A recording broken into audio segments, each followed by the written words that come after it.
आणि यानंतर आता बातमी आहे जालन्यातून। जालना जिल्हाधिकारी कार्यालयात शेतकरी आक्रमक झाले। या शेतकऱ्यांनी जिल्हाधिकारी कार्यालयातच ठिय्या आंदोलन केलं। मंठा तालुक्यातील जयपूर वडगाव तळणी गावात महिनाभरापूर्वी पाऊस झाला होता।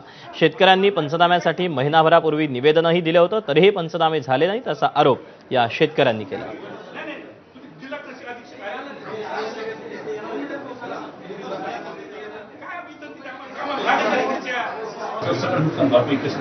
कशामुळे पाहिजे ब्रीफ करतो। मला जर त्या कृषी अधीक्षकांना सांगितलं मॅडमला शेवटीचं तुम्ही त्याचं मार्गदर्शन घ्यावं। कृषी अधीक्षकाचं मार्गदर्शन तुम्ही जिल्हा कृषी अधीक्षकाचं मार्गदर्शन त्यांना मी ब्रीफ करतो। त्यांना जे पॉलिटिकल भाषेत त्यांना जे अपेक्षित आहे तो कारण तुम्ही ते सगळं कागदावर चालतात तर मी प्रूव्ह करतो।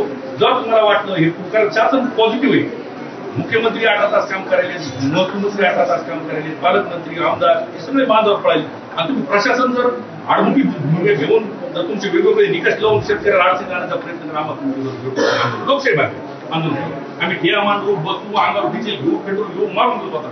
आपण अटक करा बाकी आहे। आम्ही ओपन बैठकीत आणि काय लोकशाही मार्गाने काम करायला काय करते ओपन बैठकीत हॉलमध्ये कुठे इथं कृषी अधीक्षक तुम्ही मॅडम मी बोलतो ब्रीफ जे काय असेल आमच्या मागण्या ऐकून घ्यावं, आमच्या मागण्या ऐकून घ्या, काहीच आमचं म्हणणं नाही।